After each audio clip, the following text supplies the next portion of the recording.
You did a really, really good job. And that's something that we're going to have to continue to utilize, right? We did a great job. 11 offensive rebounds. We outscored them on second chance points. 21 assists on 33 made field goals. Y'all, shot distribution was really good. Just overall, like, strong team effort. We've talked about it all year. We're resilient and we're deep. And both of those things allow us to do some things that other people might not think we can, right? We are bigger, we are greater than the me.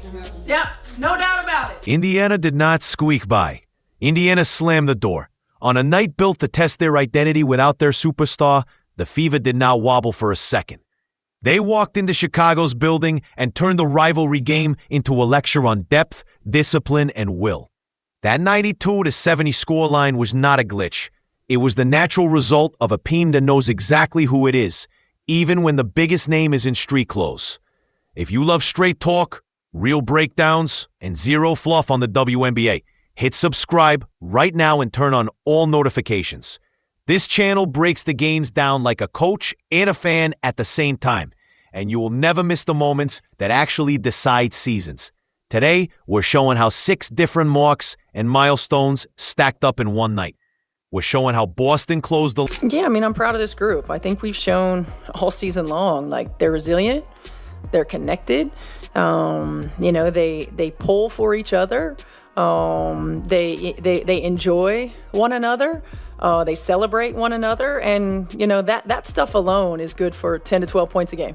And, for this group, the way that they share the ball, how unselfish they are, I mean, I'm really proud of them. It's not been ideal circumstances all season long, but they've shown the character of who they are. They've been resilient. They've responded to adversity, and they continue to elevate one another. And, I couldn't be more proud of this group than I am at this moment. Lane, how Hull burned the perimeter, how Mitchell ran the show, and how Timpson's 7 minutes felt like a cheat code. Ready to see how a 22-point win comes to life possession by possession? Stick with me. The first twist started before the opening tip. Here's the trap many fell into. No Caitlin Clark means a loose, fragile offense. It means hesitant decisions. It means Chicago's size walks straight to the rim. That was the storyline at lunch. By dinner, it looked ridiculous. Indiana came out organized. They came out layered. The ball moved from side to side. The shot profile stayed clean. And Aaliyah Boston, she remembers the days at South Carolina. The practices at South Carolina, beating up on good old Camila Cardoso. She sees Camila Cardoso and she says, oh, this is food. This is a player, this is a matchup I can continue to be aggressive on. This is a player that no matter how good Camila may be or may not be, I will always be able to own her. And own her she did. Own her she did. Within a few empty possessions for Chicago, you could feel the floor tilt. Rivalry games are emotional by default. Indiana did not feed the chaos. They starved it. They kept the pace where they wanted it, then punished every lazy closeout. That is what connected teams do. They make you pay for being a step late. And once the Fever saw the paint was theirs, they took it personally. The first quarter revealed the theme of the night. Indiana would dictate how shots were taken, not just who took them. That control started with one person. You know who. The anchor in the middle who changes your options before you even catch the ball. But her impact was more than blocks. It was psychological. But that was only the first signal of what was coming. Try to attack when the ground is steady. Now try when the floor feels like it tilts backward at the rim. That is what facing Aaliyah Boston looks like. She did not wait for mistakes. She forced them. Verticality, timing, and zero panic. Chicago's first handful of drives told the story. A clean erase at the glass. A second serve that bounced out near midcourt. And all at once, the Sky's confident downhill game turned into hesitations, pivots, and mid-range concessions. The box score says block. We won every quarter. This was a steady beatdown from start to finish. Every quarter, we build the lead, we add more, we add more, we add more, and the next thing you know, you look up and the Indiana Fever have a lead of 25 points. Chicago Sky suck. We need to beat the teams we're supposed to beat. And the Chicago Sky are one of those teams. The film says this: the idea of the block is even crueler. Players started adjusting before they arrived. By the time the second quarter settled, Boston had already moved up to third in franchise history for block shots, a milestone wrapped inside a statement. It is one thing to get numbers. It is another to bend shot selection for 40 minutes. Cardoso tried to meet power with power. Boston met it with angles and patience. Chicago's touches in the paint looked loud. The results were quiet. And when your rim is a no-fly zone, your transition gets better in a hurry. But the perimeter was about to light a fuse of its own. You could circle the exact moment the crowd shifted. A drive cut off at the nail. A kick out that never arrived. Lexi Hull jumped the lane like she had the play call. One clean swipe and she was gone. That grab marked her 100th career steal. But it did more than pad a number. It set the tone for the kind of night she was about to have. Chicago's guards wanted rhythm dribbles to read the floor. Hull took those away. She shaded drivers into Boston's reach. She attacked high side handoffs. When the Sky tried to reset, she turned it into a sprint.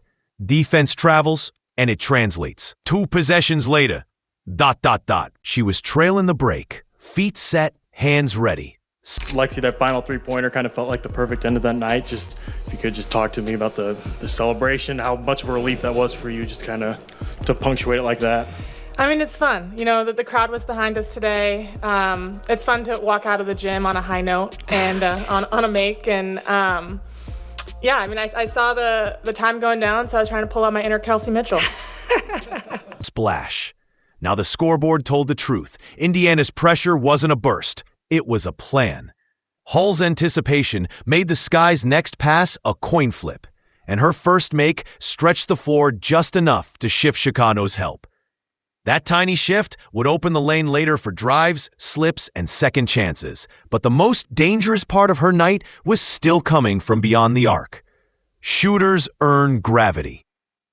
Williams gonna have to hurry off the dribble, rolls out. Oh, open three. Oh, what a sight for Alexi Hull. She has needed that one to drop. Alexi Hull catching fire. Now Chicago just needs to get it a little bit more settled here in the half court. Nurse loses it. Mitchell 2-on-1. It's a foot race. Mitchell to Cunningham. Cunningham right there for 2 more. And Hull earned it early. 5 of 9 from the field, 4 of 6 from deep, and every make felt perfectly timed. She hit the corner 3 that stopped a mini run. She lifted to the wing and fired over a late contest to extend a cushion. She buried a late bomb that told Chicago the night was over. Quick release, balanced base, no wasted motion. When the Sky tried to run her off the line, she used the threat to bend rotations and generate simple reads for teammates. That is how a shooter becomes a multiplier. Hull was not playing hero ball. She was playing honest ball. If help came early, she moved it. If help came late, she made them pay. And remember, this was with extra responsibility. With Clark out and both Colson and McDonald missing, Hull's perimeter job doubled. Space the floor, guard the best handle, keep the energy ruthless. She checked every box. You could feel her confidence pull the bench onto its feet. She did not ask the game, she told it. But shooters thrive even more when someone is steering the ship with purpose. Every team begs for a guard who can hunt a bucket, then run the room. Indiana has one who does both at speed. Kelsey Mitchell scored 26, dished a season-high 8, and made it look like a warm-up. She did not just get hers. She located everyone else's comfort zones and fed them in rhythm. Early drive, 2 chase, kick to Hull for a clean look. Next trip, empty side pick and roll with Boston. Lob window, 2 points, third time down. Drag screen in semi-transition. Split the seam, one hand laser to the corner. It all looked pre-rehearsed because Mitchell's pace forced Chicago to reveal its help rules. Once she saw the map, she played cartographer. The label Money Mitch fits nights like this. I think it just says a lot about who we have as human beings. That was one of the things that we made a priority in the off season of, who we bring into this organization. Number one, quality human beings, selfless human beings that want to pull for one another, that understand we have this depth for a reason, and sometimes it creates challenges getting people on the floor. But in situations like this is why you have it. And I'm just, she's right. I mean, as a pro and as a pro coach, this is one of the most connected groups I've seen. She cashed every bad rotation, then punished every overcorrection with pull-up jumpers. Meanwhile, her control kept Indiana's turnover count low enough to starve the Sky's runouts. That's how a guard becomes a grown-up in a game that invites chaos. And by the end, she had climbed to the top of the league's total points chart. Proof that volume can live with efficiency. But no engine runs alone for 4 quarters, and Indiana's bench made its minutes count. Some performances are loud, others are sharp. Michaela Timpson's night was both. In just 7 minutes, she grabbed a career high in rebounds, and every board landed like a small punch. She found the ball in traffic and ripped it down with 2 hands. She sealed her matchup under the rim to close a defensive trip the second the shot left the hand. She pivoted into instant outlets that let Indiana play downhill before Chicago's defense could even name the matchup. Those extra possessions do not trend on social media. They decide games anyway. Timpson's energy bought the starters a few honest breaths without the lead bleeding. It also sent a message. You can win a rivalry by stars. You can bury one by role players. Chicago's body language started to sag right when second chances disappeared. You could see the faces. The "we're done here" look always arrives a few rebounds before the buzzer. Timpson helped it show up early. But the math behind the blowout was bigger than any one player. You want to know how 92-70 happens? Start here. 11 offensive rebounds, a clear edge in second chance points, 21 assists on 33 makes, balanced shot distribution, minimal empty trips. The Fever did not spam low-value attempts. They hunted clean looks, and they earned them by winning the first and second efforts. That's why the lead never felt fragile. They won every quarter. The cushion grew in layers, not streaks. So there was no single run Chicago could erase. Even when the Sky hit an occasional 3, Indiana answered with structure. Drive, kick, inside touch, draw 2. Simple basketball repeated with discipline. If you want a blueprint for winning without your star, clip. Folks, yet again, the Indiana Fever faced the Chicago Sky, and yet again, we whoop that. Oh boy. 92-70. It was a whole party. Not afraid to start the break. 2-on-4. The math doesn't work out. Cunningham thought about it. Kicks it up top. Boston. Handing off to Mitchell. Mitchell, plenty of space. This time back to Boston. Boston. Whoa, moving furniture. This game. It shows how process creates points. It shows how spacing is a promise you keep, not a graphic on a telestrator. And it shows how a team can be both aggressive and selective on the same night. But numbers do not appear by accident. They come from values that survive injuries. You cannot fake being connected. Players try, teams try. It shows in the fractures when pressure rises. Indiana's coach spoke about it plainly. Resilience, connection, joy. The kind of culture that turns sacrifice into a shared habit, not a request. You could see it in how the ball moved without drama. You could hear it in how the bench reacted. You could feel it in the patience when a possession needed one more pass instead of a forced hero shot.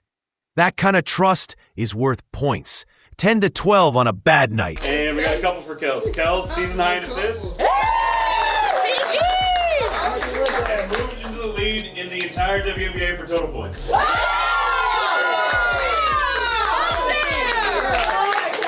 Shout out to the girls. Cunningham thought about it. This time puts it on the deck. A deflection. Bodies flying to the floor. Mitchell controls. 8 to shoot. Mitchell, hesitation in the paint. The floater off the window. And here is Kelsey Mitchell. Pirouetting. Tough shot. Well defended.